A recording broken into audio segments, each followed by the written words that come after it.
Hi, and welcome to the Punk CX podcast.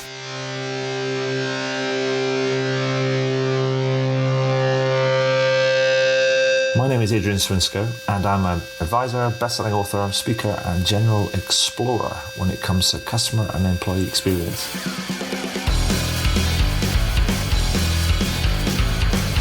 I'm really interested in figuring out what it takes to build organizations that produce better outcomes for both customers and employees.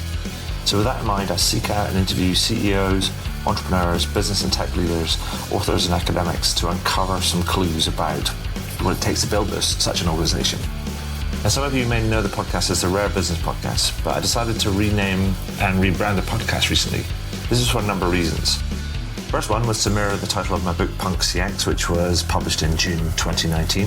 Two, because I'm a fan of punk music. And three, it's just more fun, right? Anyway, if this is your first time listening to one of these interviews, then hello and welcome.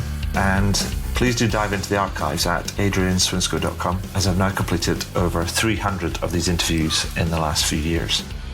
If this is not your first time listening, then welcome back and thank you. Anyway, that's enough for me right now. Let's get into the interview.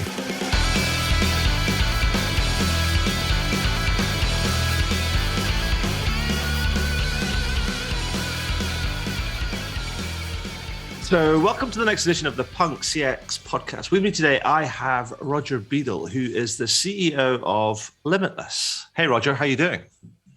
Very well. Very good. Thank you. Thanks for having me. You're very welcome. Now, Roger, for people that haven't heard of kind of you or haven't heard of kind of Limitless, can you kind of tell us about kind of you and about the work that you do and a little bit about kind of Limitless? Thanks.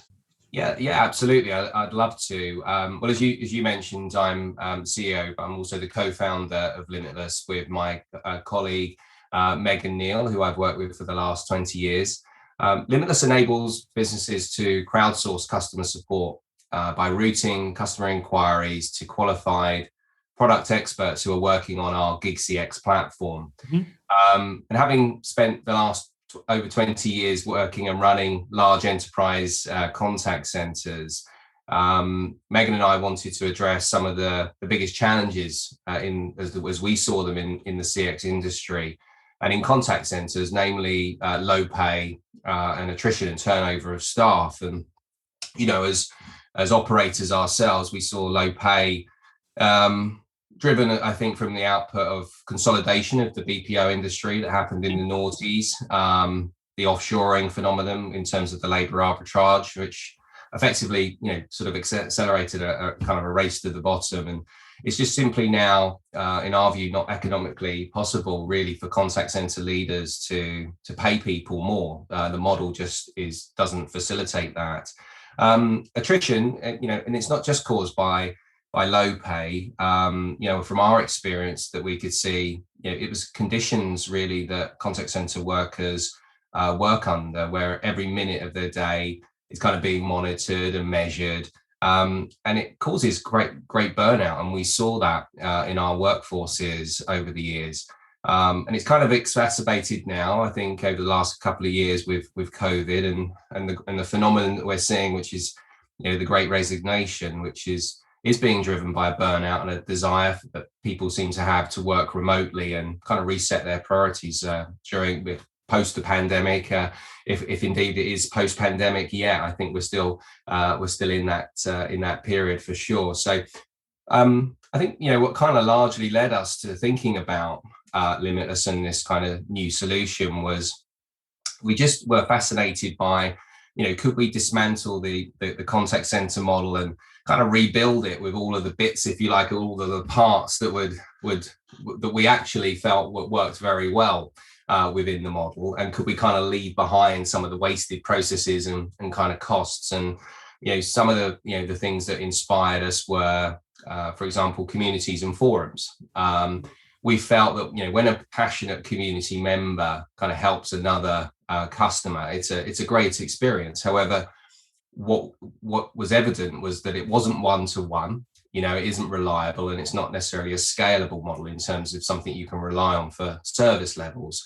We also felt it's unfair, as it kind of takes advantage a little bit of customers' goodwill. So we also looked at, you know, empathy and how we could find a way of there's a great debate of whether empathy is nature or nurture, or whether it can be trained. But one thing it's both. Yeah, exactly. And I think one of the things I'm sure about is that people who have more empathy are people that have maybe walked in the same shoes as the people that they're having that conversation with. Maybe they've experienced those same products and services. Yeah. There were things, like sorry. Interestingly, I interrupt you there. There's a piece of research that was done that shows that while some people are kind of more empathetic than others, what happens over time if you're not intentional about it, and you don't sort of commit to it, your ability to be empathetic atrophies over time, and also under pressure, under stress, and therefore it is like a muscle. It's almost like a habit, a behavior that you have to control. We all have a capacity to do it, unless you're a psychopath or a sociopath, obviously. And then that's all about different brain chemistry. But it's a choice that we make to see things from another side, and we get better at it the more times we choose to do it. But we also have to understand that under pressure, and under strain, sometimes our ability to be empathetic can reduces as well. So that's why I think that when people talk about the need for more empathy in organizations, that it's all very well and good when somebody goes, "Oh, we need more empathy training." You're like going, "Fine, that's good." But that's only one bit of it. Because it's almost a bit like, I use the analogy where I talk about, you don't wake up in the morning and then just go and run a marathon.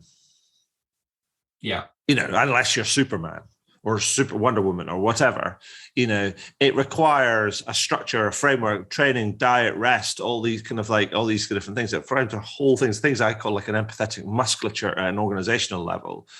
And I think that's just fascinating. So it is, I think it's both there's a nature and nurture kind of a bit of it. So it's a bit of there's a bit of a rabbit hole. Let's pull ourselves back out of it and get back on track.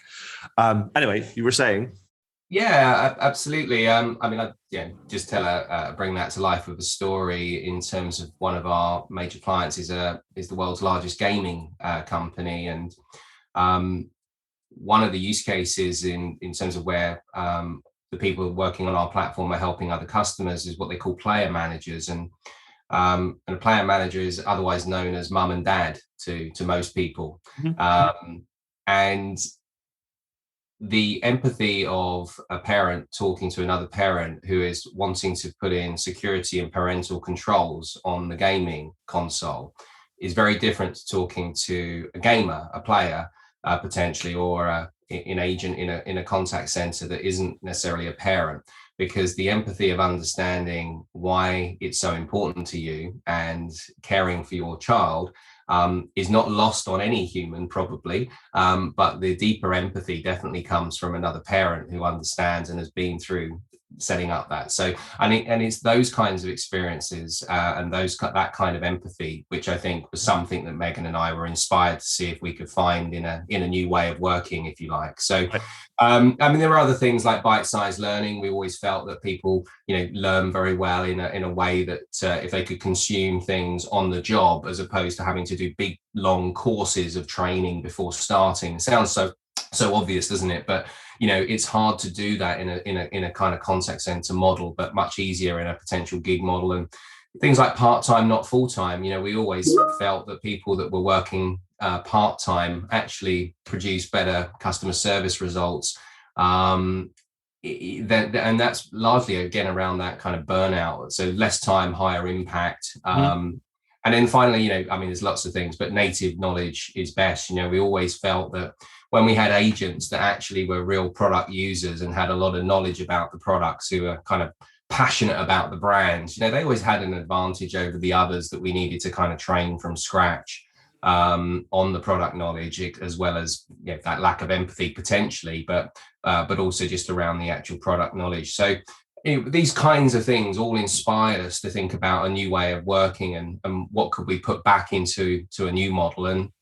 And I think largely the inspiration came from, we were looking at what other industries were doing at the time. This is back in 2015, and we founded Limitless in 2016. And we were looking at the marketplaces such as Airbnb in travel, Uber in transport, and eBay in retail. And, we were fascinated by what we kind of call marketplace dynamics, and how that these businesses were able to scale so quickly, and generate, pretty high quality in terms of the service that they were providing their customers. I mean, that's why it has scaled, because of the service. That kind of, whether it's to do with speed, quality, or trust, or all of those different things, each of those businesses were a phenomenon. So, and we were thinking about, the contact center model and some of the kind of challenges, inconsistent quality, lack of flexibility and scalability of the model, availability of talent, access to languages, and all the kinds of different challenges that, we had trying to run contact centers. And, ultimately we just, we felt that there had to be a different way of providing customer service in the future. So, we effectively set about kind of dismantling the contact center model, stripping away these kind of what we said unnecessary processes, and kind of putting them back, and providing, looking to provide a better way for providing customer experiences where, effectively attrition, no longer exists, because people, would be free to come and go as they please, was one of the kind of driving factors behind what inspired us to create Limitless at the very outset. Yeah, I think it's fascinating because when you take some of those things, you look at almost like two models, kind of like where you go, some things are fixed, and you go, I want the best of that, but not the worst of it. Mm. And you can say, well, if I remove all the fixed assumptions about something, you're like, well, how can I do this sort of stuff where I can have access to expertise and quality and empathy and esoteric knowledge and all these different sort of things, but on demand, as it were. And I think that's fascinating. And so that it seems to be you're about to tell me that Limitless is this is what your platform is what you've kind of built.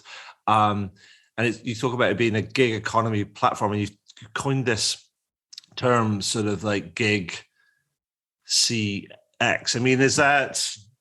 guess my question is like, tell me about a little bit how it works. And is it for everybody potentially? Could it plug into everybody, or does it have particular sort of like sweet spots? Because when you talk about that on demand, expertise, quality, all these different type of things, different levels of different types of skills and knowledge, is it applicable to everybody, or is it kind of like, does it have a sweeter fit or a closer fit or neater fit with kind of certain kind of spaces? Yeah, no, absolutely. I think the way I would look at it now is that it has a great fit with consumer technology brands and companies. But within the next few years, it's going to have a fit pretty much across every sector. And that's more about the classic kind of adoption of new technology, that kind of typical adoption of the innovators before you move across, into the kind of more pragmatist sectors and buyer types. So, the use cases that work superbly well are anything to do with kind of the acquisition of customers, the onboarding of customers, and then the kind of support of customers. So that's the customer life cycle. Mm-hmm. And then if you think about the kind of consumer tech, and this is a very broad church when I say consumer tech, I mean everything from kind of hardware, electronics, to gaming, to also marketplaces, to streaming media. So this is, if you think about brands and products now that are the DNA of what solution is being delivered by technology. So if you're watching Netflix, you are watching heavily based on devices and streaming and internet connections. If you're gaming, similar sorts of thing. If you are consuming clearly an electronic product, whether that's a piece of hardware like a laptop or mobile phone or something else. If you're configuring home security cameras or devices around the house, All of these things now are heavily technology based. So it's kind of a broad church. And many of our customers that we're talking to now are in this space. I do see it moving into retail and travel and all of the other sectors. I just see that coming next, if you like. And it feels like it's going to naturally fall into kind of the enterprise tech model as well, because consumer tech and enterprise tech are starting to that consumerization of enterprise technology and enterprise software seems to be, well, it's just an inevitable march, I think. Definitely. I think into the SMEs for the large organizations that have, very large subscriber bases of software products or potentially hardware as well. Because, if you think about the kinds of customer, they are more similar to a consumer in that they may not have their own tech support teams, etc. And then you can just carry on into, it's much more sort of, domain rich kind of tech support where you would need to provide kind of engineer level support. The model's very versatile. This isn't just about rewarding people to resolve a simple inquiry, which takes a couple of minutes for a few dollars, like many contact center inquiries we know. This could also be about engineers working on the platform, solving complex problems for 3 or 4 hours and paying hundreds of dollars through the platform to resolve different kinds of inquiries or cases that need resolving. Yeah, sure. So it's not about kind of like to use the old school term. It's not like you're not paying piece rates. No, if you know what I mean. It's like going, you make one thing, you get paid for the one thing. It's like, this is about accessing expertise and quality, and that kind of goes across the kind of the scale. It could be that, you can see applications for people that say telemedicine, where you've got access to kind of, doctors or pharmacists or kind of like nurses or whatever, kind of on demand, kind of like in a kind of remote way to somebody who's going like, I can't get my phone to work. They could be and all things in between. Absolutely. And I think that's the thing. But I think that strikes me about it is that so it feels familiar. And I think often people might have encountered something, this type of approach, but they would never know necessarily. It's not as if somebody comes along and goes, hello, I'm a gigger, as it were, because they're obviously operating on, it's like a branded service, as it were. But I guess my question is that I wanted to understand where we're at in that whole evolution and development of the space, as it were, as a provision. Because I know that you launched, I think it was the second one you did, but in 21 you had a gig customer service report that you launched, which looked at the current state of the gig-based customer service, the global CX industry. Can you tell us a little bit about the report and the what you found and sort of the main headlines? Because give us an idea of like how big this thing is, like, so we get our arms around it. Is it like a new thing that's going, it's exploding, or is it like, ta-da, it's already here? Yeah, absolutely.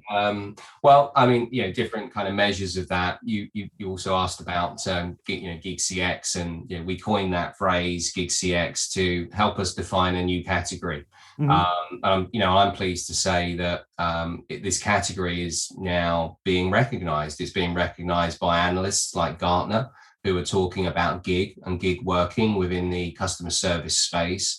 It's being recognized by advisory firms like BCG and McKinsey, who are advising their customers now with regards to their target operating model strategies for customer service. And that's incorporating remote working and gig working now. So, we're really proud to have kind of created this new category of Gig CX. And you ask about... We're not burning down. That is the Wednesday morning kind of fire alarm. If anybody hears that off my microphone, just as a little bit of an audio distraction, we're going to leave that in because it keeps it real. Keep it real and very authentic. Absolutely. But if any stage you need to leave the building, please do. Yes, the appropriate exits and all that sort of stuff, and assemble out on the kind of the predefined kind of assembly point, etc., etc., etc. Absolutely. And I think where these analysts and advisors and what they're talking about is what are the challenges as well that we're helping to overcome around flexibility, access to talent, improving the customer experience by delivering more empathy and trust and know-how, more resilience, in the model because of COVID. That's an important challenge that the Gig CX model can help to overcome, and kind of a better alignment really in terms of the way that the gig model works is that you're aligning people to outcomes and volumes. If you think about Uber, on a very simple case, you're driving a person from A to B, getting them from A to B, and you're paid for doing so. It's success-based, so the gig model is great for that because it's kind of aligned to the outcomes that companies want to achieve. So the Gig Customer Service Report 21, the theme and what it was basically, the capture of what came out of the research that was done was that CX was becoming a mainstream solution. It was no longer being considered by many as a niche solution or a gimmick to trial, but as a proven model that was becoming kind of more widely recognized. And the report had insights from Deloitte and BCG, Microsoft, Genesys, who are all sort of talking about different perspectives. BCG talked about how their clients were asking them about the gig model, and they were being asked how to build it into effective strategies. Genesys, who by the way actually made an investment recently in Limitless, they talked in the report about how the benefits of gig would align to increasing empathy. And actually one of the visions that Genesys have is to deliver the power of empathy to every experience. It's a grand vision statement, but I think what was really good with organizations like Genesys is that where they put the money where their mouth is, that they are seeing empathy as important, and they could see that the gig model can deliver empathy at scale, and obviously took out an investment in this to learn more from the work we're doing at Limitless. And Microsoft, they talked in the report, they're a big user and champion of the Gig CX model. And they explained, there's one quote that I won't forget, which is they said that they targeted to improve the quality and the cost, quality or cost, I should say. And they didn't want to negatively impact the other. So they either wanted to get a cost saving or a quality improvement, but they didn't want to negatively impact the other. But they ended up getting both, and in addition, they got more flexibility. That was kind of how they summarized what they got from Gig CX, and I think that was a bit like having your cake and eating it, and then being served like a nice cup of tea at the same time.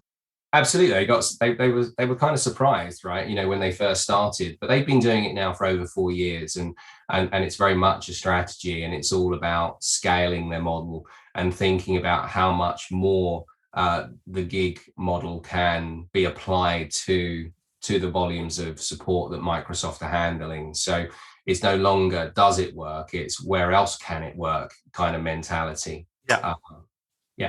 So I think the kind of the thing I also kind of going back to kind of what you were saying, kind of like right at the very beginning, because you've come from the contact, yourself and Megan have come from the contact center space, like 25 years worth of starting up and building and developing sort of new kind of businesses, whether they're bums on seats, contact center operational businesses, or kind of like technological applications that kind of like alleviate some or solve some certain kind of problems in that sort of space. And so you kind of very grounded in the space and you understand the problems. And you were talking about how you want to improve, the quality of conditions for people and the kind of levels of pay and all of these different sort of things. And what I wanted to do is I want to just kind of ask a question around the whole thing around the gig economy, because in principle, all of these ideas sound very good, right? But actually, the gig economy can sometimes get left unfettered, as it were. Sometimes kind of things just don't necessarily work out in the best way possible for the participants. And the gig economy often gets a bad press. It's often associated with a race to the bottom, like in terms of rates of pay, 0-hour contracts, and all these different sort of things. And I wondered kind of what your kind of view is on kind of that? And because I know that and is that why you could have launched this thing called the Good Gig Charter to protect against that? Because you understand, we've seen how kind of market dynamics, you talked about it before, kind of play out sometimes. And if you don't control things and try and manage them, then sometimes you get that race to the kind of the bottom. And it's a bit like what's happening with data and privacy and the use of AI and everything else. Sometimes if it's new, if we want to get the best out of it, we've got to proactively manage it. And so is that why you did the kind of Good Gig Charter, to try and keep the good bits, as it were? Yeah, absolutely. I think not all gig models are the same, and not all things that are said about the gig model are necessarily true. Mm-hmm. I watched a TV program where politicians were asked about the gig model. They all said very quickly that they didn't like it. And then they went on to describe 0-hour employment contracts. Yeah. Gig isn't a 0-hour employment contract. It is very much not that. They described that they didn't like a 0-hour contract because if a person didn't turn up for a shift one week, and that they would then be penalized the following week because they wouldn't be offered more shifts. Mm-hmm. Again, this is nothing to do with the gig model that Limitless has put together. So, if I come back to the foundations of where Megan and I came from around tackling low pay and attrition and turnover, but in particular in this instance, low pay in the industry, our mission is to empower anyone on the planet to earn money for providing brilliant customer service for the brands they love. And that mission is really important to our business. It's kind of like a North Star, a guiding principle. And we absolutely felt that that we could turn the kind of current model on its head and give people more freedom to choose when they work, how much they work, and where they work. So if you think about a call center, your shifts and schedules are handed out. You may get a bit of input into those kind of shifts and schedules, but your life is kind of planned out for you in a regular kind of working role. What we wanted to do is completely flip that round and say, and give you the freedom to choose, which is, creating that kind of autonomy in the workforce. So, we can see gig as a real force for good. And yes, we created, the Good Gig Charter, which really are a set of principles that we run our company by.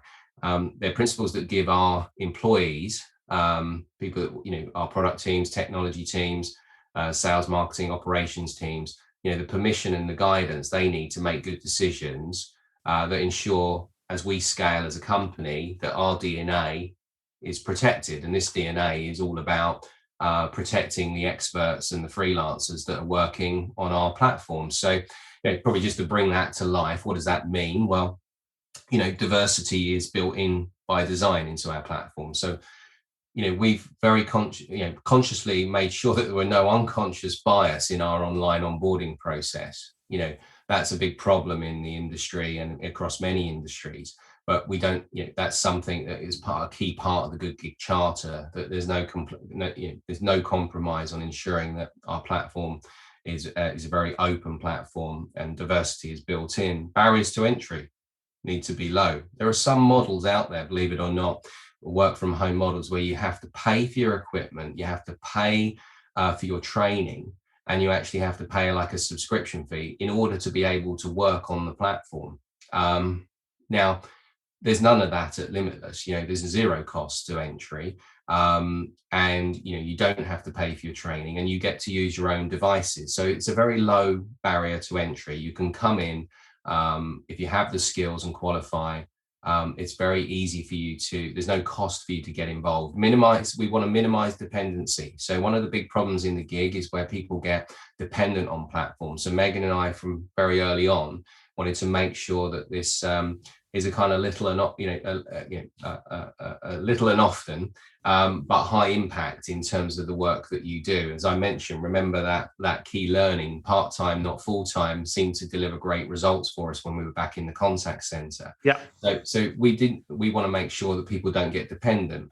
You've got a couple more, you've got to maximize choice. So, this means that people on the platform can see the inquiries that are coming in, and they can understand whether or not they can add value to helping the customer. Now, this is very different if you think about the Uber model, where a driver turns up on the curbside. they didn't have a choice over which passenger that they were going to be picking up. That's very different in our model. So you can see not all gig models are the same. On our model, you could come onto the platform, have a look at which inquiries that you would be able to pick up and resolve.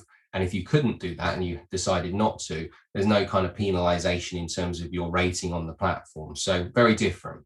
Fair pay, wherever you live in the world, we ensure that we pay more than the living wage wherever experts are located. So that's one of the kind of fundamental things, very important to all of our clients as well. And then lastly, I guess, and there's lots of other things, but these are all sort of sacrosanct in our charter, we offer local terms and conditions that PwC help us with to ensure that our model is compliant in every country where we operate. Now, the big difference here, it would seem quite small to most people, but you actually have also a local right of redress wherever you live in the world, because we've made these terms and conditions compliant to where you live. Now, many of the major gig platforms that you'll be familiar with in the market, they have a global terms and conditions, which means you'd have to get on a plane and fly to other parts of the world if you ever wanted to have a redress against the contracts that you've signed up for on those platforms. So if you basically broker contracts that somebody say somebody's working in, I don't know, Mexico, let's say. Yeah. Then their terms and conditions are Mexican, and therefore, if you were in breach of the terms and conditions, they would take you to court in Mexico.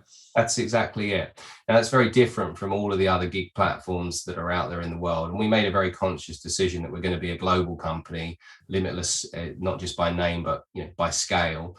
And we want to absolutely make sure what it does is it means that we are focused on making sure we're doing the right thing by everybody wherever they live. It holds us to that higher level and higher standard.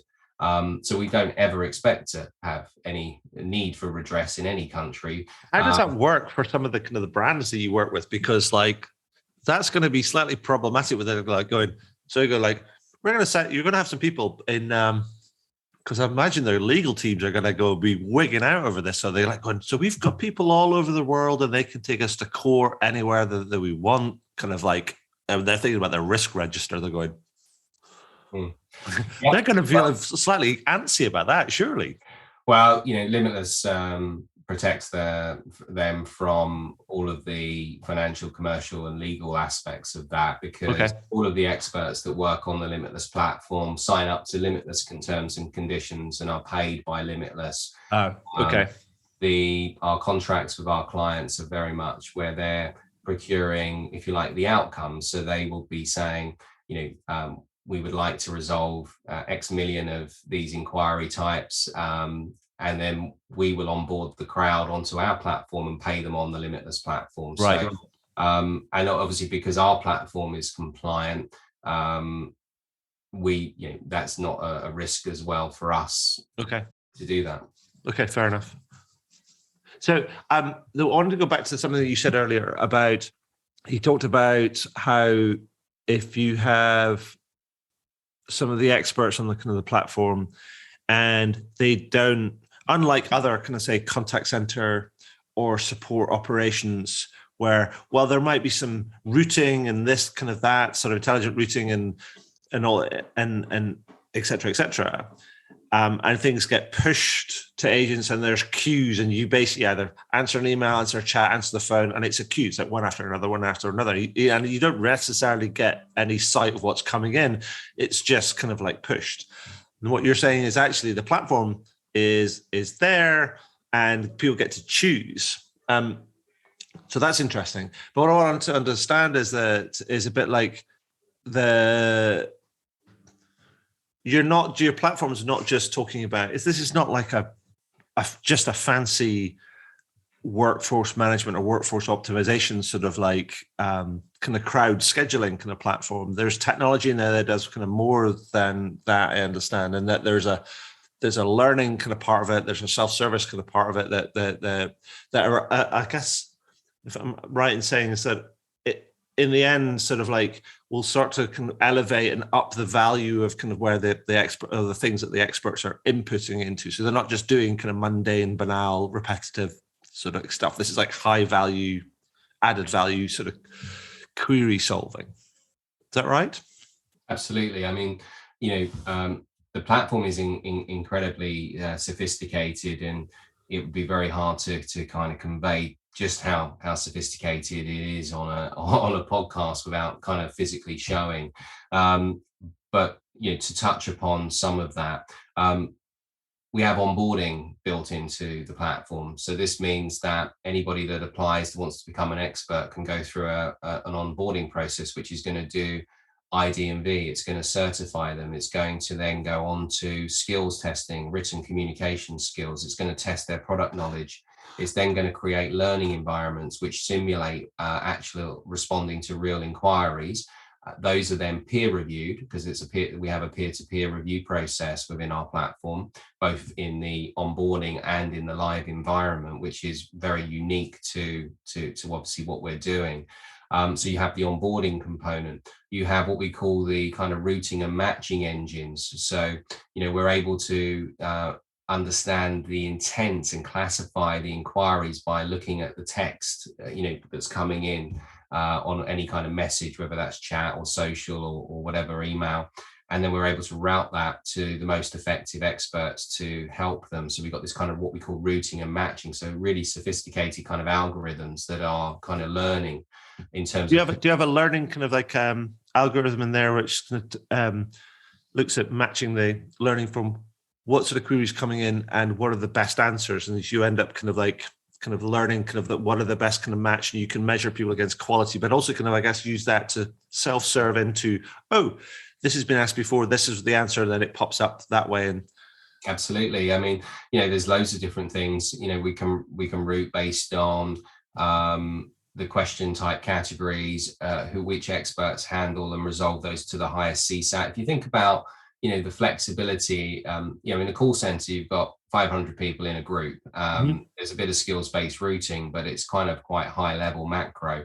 You can get really micro level in terms of your routing. So, I mean, one of the use cases, we'll talk a bit about our clients, but, for example, work we're going to be doing with eBay is to really help them give kind of specialist skills around certain product types. So have experts on motor parts, have experts on stamps, have experts on trainers, etc. And we'll come back to that. So you can get quite micro with that. So yeah, I mean, we've got this kind of routing and matching engine. Which experts like to answer particular questions and send them more of what they like. Now, if you think about one of our missions was to reduce attrition. Now, we don't kind of have attrition because people are free to come and go. It's a very different kind of thing. You could come on our platform for a few months, disappear for a couple of months, and then come back again. You're free to come and go. And by the way, that works incredibly well. Give people some freedom, and 99% of humans will actually repay you with loyalty and much more openness. People are much more giving when they feel that they are being trusted and empowered. Sounds so easy, doesn't it? But it's completely the converse of most employer relationships. So anyway, back to the platform. There's huge areas of quality in here. So we have lots of content filters, to protect the PII data. So it strips out PII and protects it. Obviously, any kind of language that maybe isn't appropriate, or any kind of images. All of these things can be screened out really easily and cleverly.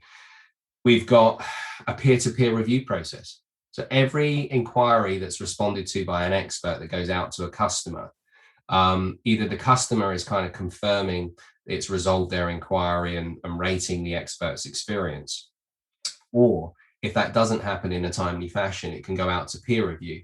And that means effectively 2 other qualified experts on the platform will independently confirm that the answers that were given were correct. Right. That's really powerful. It's done anonymously. You can't obviously check your own work. And it's a great a way of having this kind of peer-to-peer. It's really scalable, and it really drives up, the quality and the experience that we're able to provide. And it obviously also provides an extra layer of comfort for all of our clients that realize that actually everything that's happening here has more eyes on it than a typical contact center would, that may only quality check a couple of % of all the volume runs through it. We've got a rewards engine. we can pay people different amounts based on times of day. We can drive demand, supply demand. So if you think about the volume of work that's coming in, how many experts are jumping on the platform.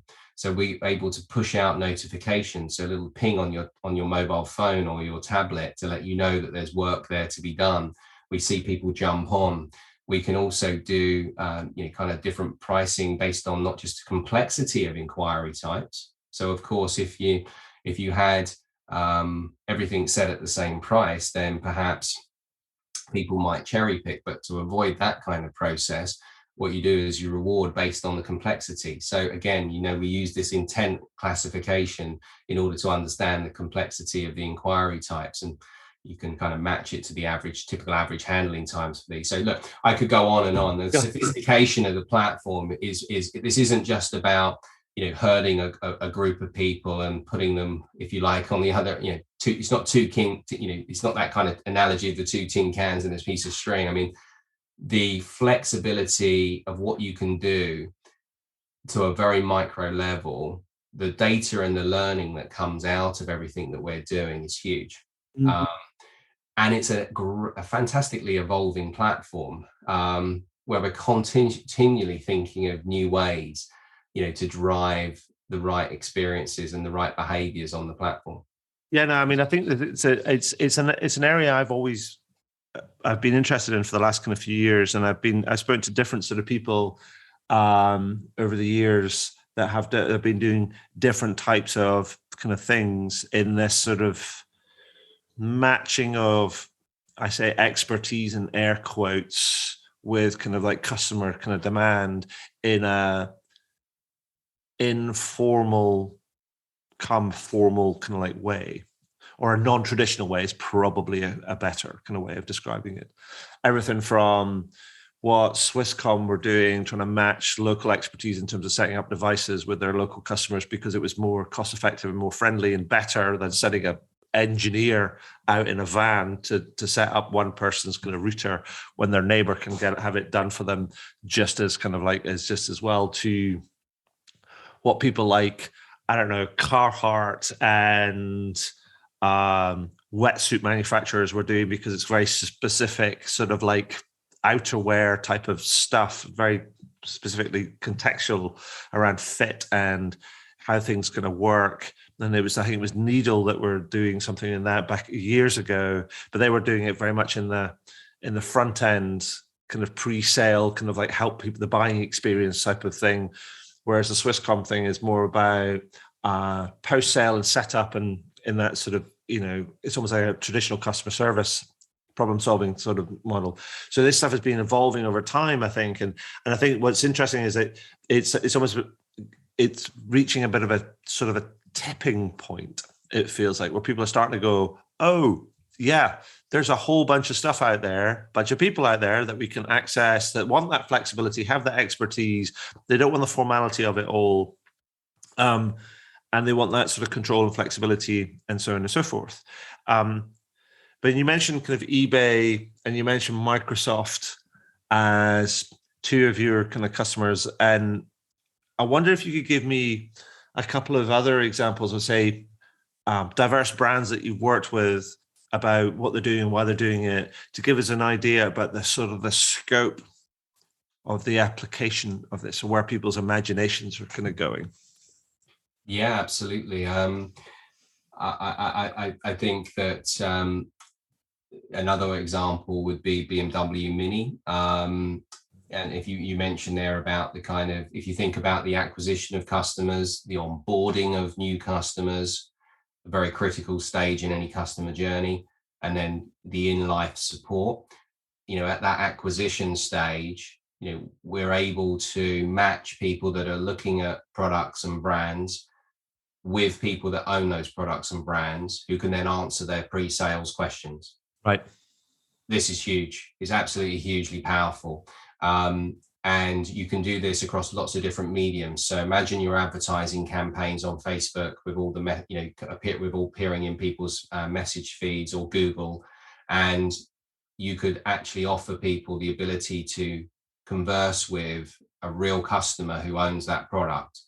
Now, Mini, we've done this a lot with lots of clients, but Mini BMW electric vehicles. And what we're doing is supporting them by connecting people that are interested in purchasing an electric Mini with someone that's already driving one.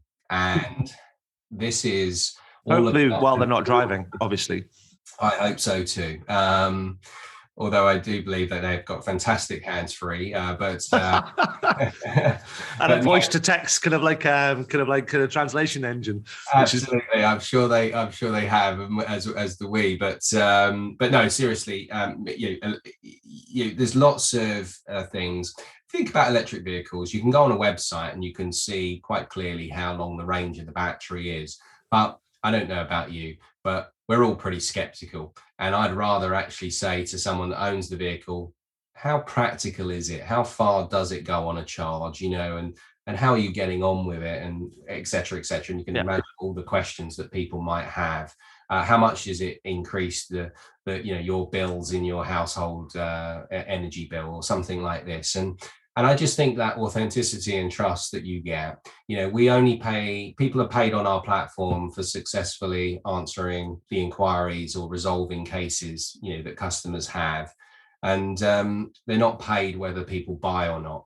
And I think that's another, by the way, learning from years in the contact center industry that, this model is about providing people with the information that they need to make informed decisions or to understand how to get more value from their product. So that's Mini BMW. Another one outside of Microsoft and eBay would be Sage. So Sage, if you think about the B2B, or you mentioned that earlier in terms of supporting businesses. So again, there are lots of people that have Sage software that are quite small businesses, as well as the kind of sort of medium and larger size enterprises. And interestingly, a company may acquire to use Sage, and it could come from maybe it's a finance director or a CFO, but the actual people that will use the product will obviously often be administrators, and in some cases accountants. So and administrators, in a finance team that are tasked with using Sage on a day-to-day basis are absolutely fantastic potential experts. And then also the wider Sage employee base. So we support Sage, and we, a combination of the experts that are helping their customer base are either administrators themselves, actual customers, or employees of Sage. And they're providing that kind of support and guidance, how to solve certain, set up certain parts of the Sage accountancy programs, fix or troubleshoot on particular issues, etc. So, I think that's interesting in itself and a different kind of use case. I mentioned earlier about, I won't say the name of the brand of this one, but the #1 gaming company in the world. And, and I mentioned about the player managers. Of course, we also have player-to-player support. So whilst we've got the player managers, the mums and the dads who can help other mums and dads, and that drives empathy there and understanding. We've actually got real players that, that can support other real players, which is a great use case in the gaming sector. Yeah. Perfect. Lots and lots. I mean, eBay, the one thing I would say about eBay, because I didn't bring it to life necessarily, is and I think it's really worth saying, is that they really see the value of community and trust. And they are leaning into this model in a big way, because the community they have of sellers and buyers actually supporting other sellers and buyers plays to all of the culture and ethos and vision of their whole company. It is what their company stands on. So our program is talked about at the C-suite. Jamie, the CEO of eBay, talks about the Limitless Ask an Expert program, because he was so, during COVID, wanting to find ways for his community to be able to earn money, because he felt that they needed to provide these other kind of sources. And this was it wasn't just about, reducing a cost to serve. Actually, it's all about value, because the concept here is that they have expert sellers and buyers, but coaching less experienced sellers and buyers in order to, how to complete a listing, how to complete a sale, how to get more, to get a better price for your goods that you're trying to sell. and it's working. And what it's doing is it's driving more revenue, GMV as they call it. It's driving more listings. It's creating listings at a higher value, a higher conversion rate. And this is great for eBay, and it's also great for the sellers. So it's a win-win across the board here. Anyway. Excellent. I mean, I think there's some couple of great examples, but I think the kind of the application is I mean, it's limitless. Pardon the pun. But he says, "Thank you very much. I'll be here all week." I mean, so I think you built a kind of really kind of rounded kind of picture. I mean, so just sort of wrap up on that sort of stuff. Is there anything that we've kind of else you'd like to highlight that we've missed out before I just kind of like ask you about some questions about what you've learned on your travels? Yeah, I think I get just very quickly just touch on who the experts are themselves and why they like working on the platform. So on our platform, we have over 5,000 registered users now. They're speaking over 50 languages, and they're located at this stage in around 34. The latest count is 34 countries, and that's growing, 6 continents. Some surprising, or not surprising facts: over 75% are educated to a degree or higher level. Over 60% are already working in other jobs. Yeah. So, this is a side hustle, as we designed it to be. 85% feel that GigCX has helped their well-being, which is in a recent research that we did because we're interested in, people's well-being. And, that's one of the sort of Good Gig Charter principles. The people are made up in lots of different cohorts, but people like parents at home. We see cohorts of parents at home, retired professionals, students, people that are turning to be gig workers. They actually have chosen to be a freelancer, and they work in sort of different platforms and do different things. And then also companies of the employees of the companies that are on our platform. People doing it in their own time. Because they have the skills and the knowledge, but they want to be able to sort of do some top up and find some extra income. People earn about $5,000 to $7,000 a year on average. So again, it is very much a worthwhile kind of top up. It's material enough to make a difference to people, but it's not so much that they're dependent completely on that. And I think that, again, I mentioned a couple of times, is very important. They do it because they can't often commit to shift work, or regular schedules. And they often do it because they're unable to access work, other work. Maybe that's because of travel, distance. I mean, think globally, some of the people that are doing this, they can't travel to places, or maybe they're differently abled. There are lots of different kinds of reasons why people would love the freedom to be able to come and go on a platform and earn money when they can.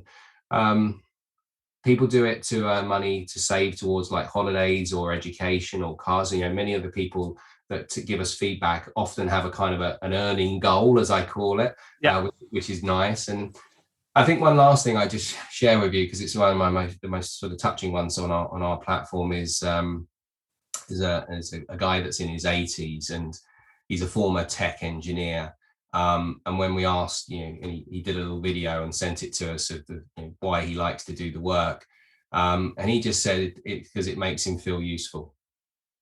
And, for Megan and I, that really, it really touched us, because it was not about the money or, different things. It was just because it gave him something to do and to feel useful. So I think there are lots of reasons why people like to help other people, and it isn't always just about the money. I think humans are built to try to often impart their wisdom and knowledge and help other people.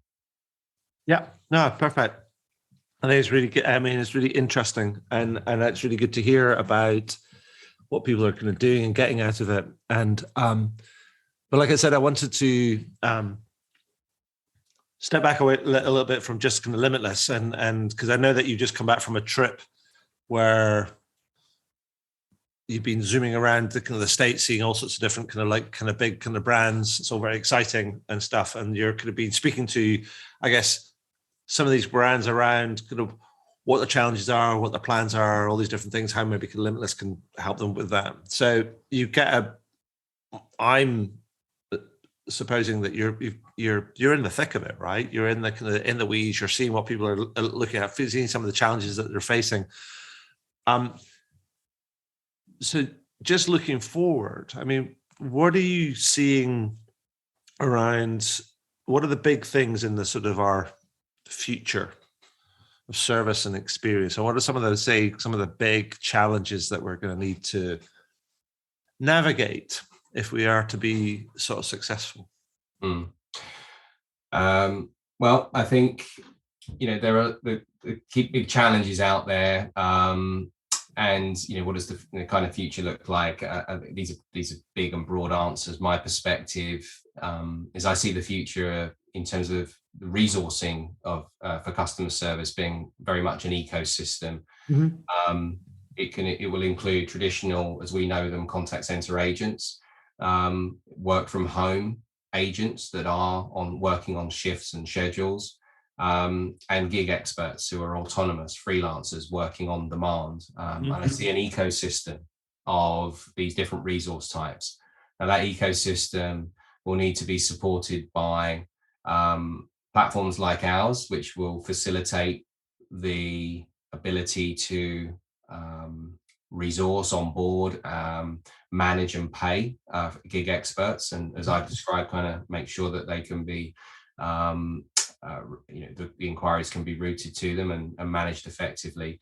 But the tools are going to need to be updated that we're using, that we integrate to. So we, for example, API into the Genesys suite, into Salesforce, Zendesk, Microsoft Dynamics, Sprinklr, all of the the kind of open systems that are out there, which are managing the interactions, as we know today, with the customers and the agents themselves. So we effectively tie into those systems, but they're going to need to change. How are they going to need to change? Well, because in order to support remote workers, whether they're shifted call center agents or in our case, the gig experts, you're going to need to be able to safely and securely provide access to customer data and various tools that you would normally be plumbed into the call center workstation in a building. They're now going to need to be in someone's home office, as we know.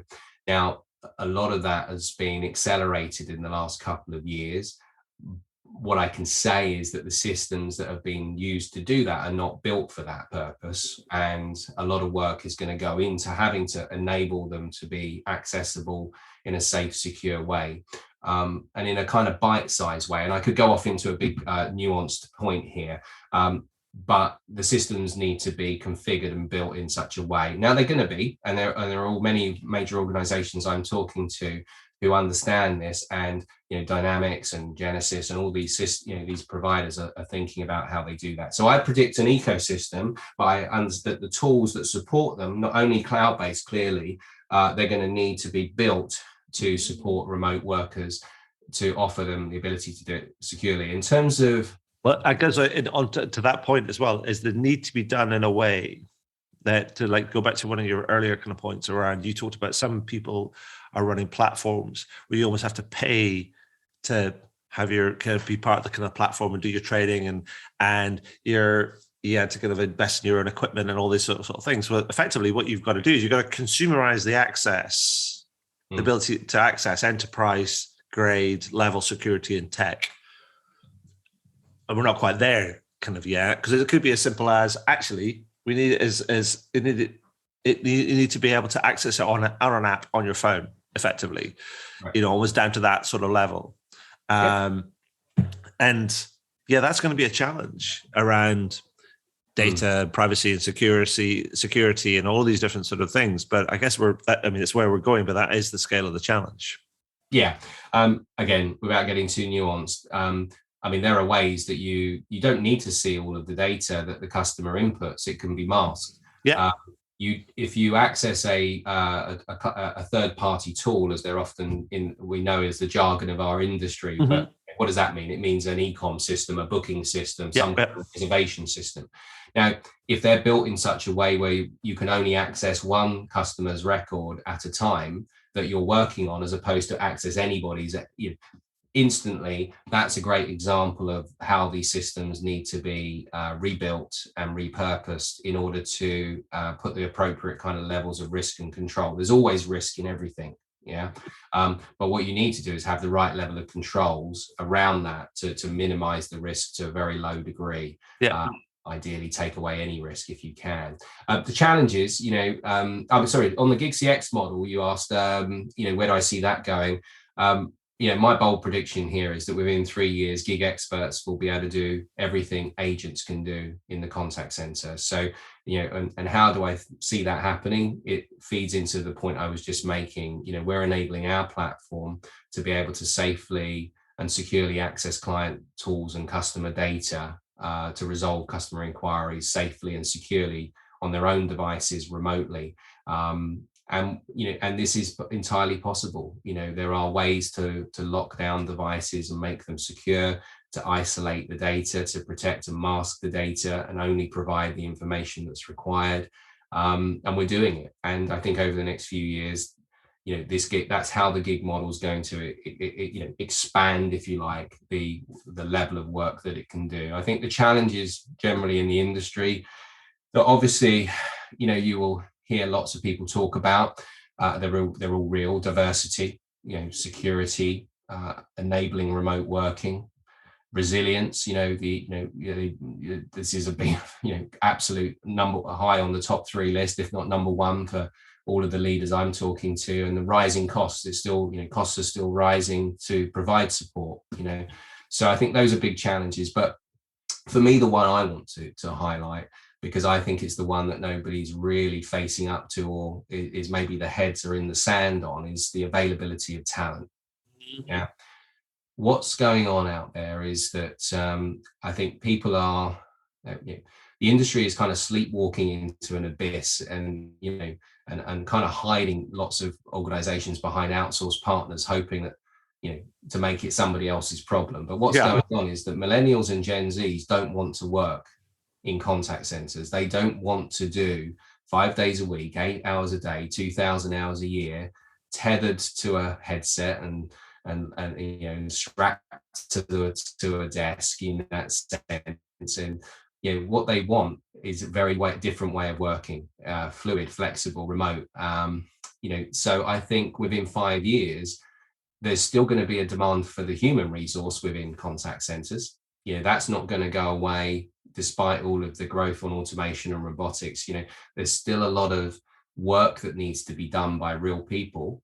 But there's actually going to be a real labor shortage. So I think that's where accessibility to working remotely, and it's not just about gig, by the way, that's work from home call center agents too, and other ways of providing more sort of flexible working to the millennials and the Gen Zs, who by 2025, the stats are quite easy to do. There's 75% of all workforce will be millennials and Gen Zs. I think, what I would like to see, and it's something I sort of bang the drum on periodically, is this idea that, and I think this is a perfect sort of opportunity, and also kind of sort of platform opportunity for that, is that I don't think enough people in most organizations understand about the requirements and the needs that their customers have when they get in touch, when they're thinking about buying something, or they're thinking about onboarding, or thinking about the problems that they have. And I think that because customer service tends to be a thing that gets done over there, right?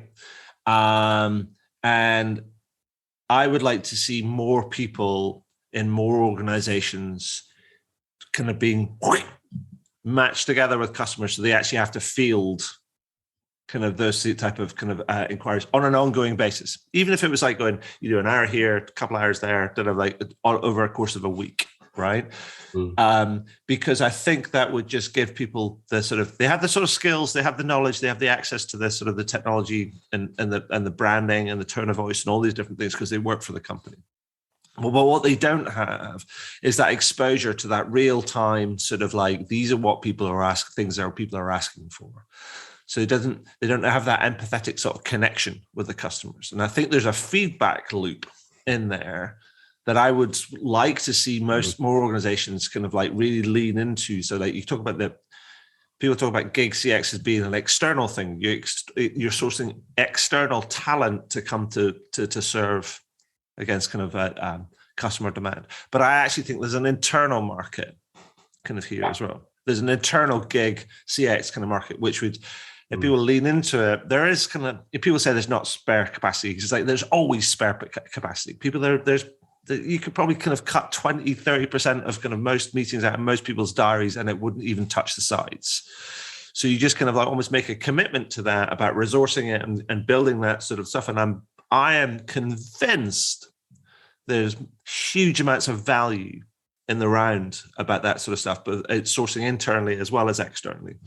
Absolutely. I mean, you're in good company. The former Chief Marketing Officer, Sir Keith Weed of Unilever, absolutely bought into that. Unilever's an investor in Limitless and also a great user of the platform across the world, across all of its brands and products in all of its markets. And he actually had lots of his marketeers at one stage, working on the platform and looking at the inquiries for the exact reason that you described. And I think there's eBay thinking about their product teams. Product teams do actually really want to understand. They wouldn't be forced to do this. It would actually be something they would want to do, because they genuinely are all about trying to understand how to make that product better for the customer's experience, that user experience. So I totally agree. I think there's a second use case for employees, which, as I mentioned, is enabling workforces to do this if they want to on their own terms, on a voluntary basis. When I say voluntary, I mean they'd be paid on our platform, but it wouldn't be a requirement to do it, but actually it would be made available to employee bases. And if you think about lots of employee bases like retailers, it would be amazing if lots of the people that work in retail could actually support the online sales parts of their company, or the online orders, or the after sales for the products and services. It's a great use case. Yeah, no, absolutely. So that's awesome. Thank you for allowing me to kind of bang that drum a little bit. It's kind of like a pet peeve. Anyway, but Roger, we've talked about a bunch of stuff, right? And to help people sift through some of this sort of stuff, if I was out to say to you, to boil it all down, and to almost get people started, or to kind of take away a kind of like, here's the kind of clear thing I want you to do. It's like, this is the truth according to Roger. So like, what's your best advice? What would you be your best advice, let's say, to somebody listening in to this that wants to improve their service and experience? So it would be complete the sentence, Roger says, ... Roger says, embrace change. And say to yourself, are things really working perfectly well now? And if not, embrace change. Try new things, try new resourcing models. Think about Gig CX. We have a methodology which we call crawl, walk, run, and we do have a fourth one, fly, for some of our customers because they're already at that stage. But and it's dip your toe in. There are many different use cases that you can find, and have a think and have an open mind to it. I think for me, that's the thing. Having worked in our industry and having a passion for customer experience and customer service, both Megan and I, we can see a lot of cynicism in our industry, a lot of kind of closed thinking. Equally, by the way, we see the opposite to that as well in good measure. So I see be that kind of person, be open-minded, because the world's got to change. Look at what's happening. People want to work in different ways, and the current model is really challenging. And if you're finding it challenging, have a think about how you could alleviate some of that pressure with models like Gig CX. Thank you, Roger. So finally, before we go, there's a couple of fun questions that I always append to the end of these interviews, and I have been doing since I published sort of Punk CX back in 2019. So I have a question about kind of Punk CX, but also a question about the Punk XL, which is the follow-up, the new follow-up that came. So I wonder if you can help me contribute to my ongoing research, word collection and brand collection, as it were. And so 2 questions. First question is, what one word would you use to describe a more punk approach to CX? I think evolution. Evolution. Oh, that would be my word. I could have gone a bit, risque with revolution, but I honestly don't. That wouldn't be my word. It would be evolution. I am a great believer in that. Well, here's an interesting thing. All revolutions are part of evolution. Well, here we go then. There's a macro view for you. Absolutely. I won't elaborate. I think it says it all. Yeah, no, absolutely. I mean, I kind of like I in the Punk CX actually, because I think you're spot on. In Punk CX, there was there's a track in there where I quote this. There's a line from a Bad Religion song which says kind of I think there's it's called No Control, and the line goes, "There's no vestige of a beginning, no prospect of an end." And that's a quote from a book from 1788 that was written by James Hutton, he wrote The Theory of Earth, which was this kind of first acknowledged treatise on geology and things. And he wandered up, uphill, down dale, coastlines, all these different things. It's trying to understand how the world's geography came to be. And his conclusion was, there's no vestige of a beginning, no prospect of an end. Which is, so I took that to mean, when we talk about transformation, all these things, it's nonsense really, because actually what we're doing is we're just evolving, and we're just keeping evolving. Because transforming can, to me, almost kind of suggest that you go from A to B and then you're finished, but actually you're never finished. And you've just got to, as you say, embrace change. You've just got to keep going, keep adapting to kind of what's in front of you. So I like the idea of evolution, because that's the thing that I was suggesting. Is like, can we just stop talking about transformation and just talk about evolution? Absolutely. So thank you for that. So the second one is, so this, the latest book, which is Punk XL, which XL stands for Experienced Leadership, is that idea that I think the whole domain has evolved rapidly over the last couple of years, and we need to start talking not just about CX, but this, that you talk about an ecosystem. You talk about it's a multi-dimensional sort of thing, and I think that we talk about companies having brand leadership or market leadership or technological leadership, but I don't know if we talk about companies having experienced leadership or being an experienced leader, and what that means at both, not just at an individual level, but also at brand and organizational level. And so my question to you would be, what company or brand do you think is an experienced leader, and why? Okay, well, I think a few come to mind. So, and largely because I have experience of working with their organizations. Mm-hmm. So, I would say quickly, I think what Jamie, the new CEO at eBay, is doing around trust and community, I think that's going to significantly improve their customer experience and do so by re-inspiring their workforce. I think eBay lost its way a little bit. It was a bit confused about their own DNA, and putting trust and community back at the heart of their business, and remembering why they do what they do. I think Jamie's back up. He's really onto something, and I think we're seeing that. I think Satya, who came in as a new CEO a few years back at Microsoft, now I'm really interested in some of his sort of cultural change, and the fact that wanting to get more diversity into and inclusivity,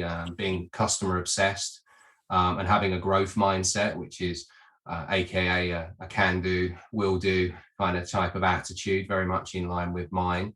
So I think that I speak to lots of employees of Microsoft frequently, and I think there's been a real shift. And I think culture drives, obviously, ultimately the way that they treat and think about their customers.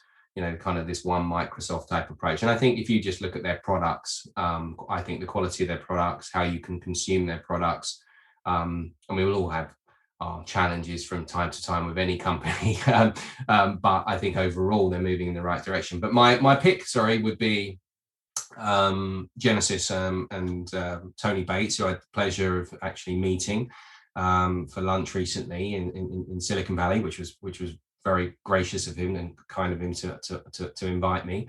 And I think he's transforming Genesys from what I could see over the many years of in the industry as what I would call a closed business, very much known for its voice solutions, to a company that's very much outward looking, now very much open to connecting with other systems, very focused on driving improvement into digital products and shifting a big legacy business onto the cloud. They're kind of all in, and that's brave, because he has to take all of his employees, his teams, and his investors, on a journey. It had to be done, but it was overdue. And so for me, I think in terms of that, because I think his leadership, because they have over 5,000 customers, for example, thousands of customers. If you think about experience that will end up with a customer experience at the end of that, I think the shift that they're making will hopefully help his clients to be more successful for the end customers that they are serving. So I'll go with Tony. Perfect. Well, I'll kind of let the folks at Genesys know. They'll be super chuffed that you've tipped their hat, kind of like to them. That's awesome. But Roger, that's all I have for today. Just want to say that's been super interesting. I'm really excited about kind of what you're up to. It's really interesting, and it's really great to see how it's all kind of like evolved, but how you're keeping a real stay focused on the quality and also the giggers and kind of what they get, the value proposition for them, which is great. But just want to say thank you. Well, congratulations on your success so far. Best of luck with everything that's kind of coming your kind of way. And thank you for sharing your time and your insight and your expertise with us today. That's been awesome. Thank you, Adrian, for having me. Really appreciate it.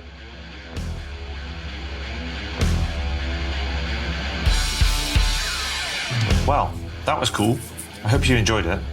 I did, and I always do actually, because I always learn something new when I speak to some of these amazing people. And it's always something new that I can incorporate into my writing, speaking, workshops, and other sort of advisory work that I do. Now, if you're interested in learning about any of that sort of stuff, then you can find out more about how I work with clients over at adrianswinscoe.com. But one final thing before I go, please consider heading over to iTunes or Spotify or whichever podcast platform you choose to use, and do leave a review. Every little helps, as they say. Anyway, that's all for now. Thank you for listening, and do tune in again soon. All the very best. Cheers. Bye.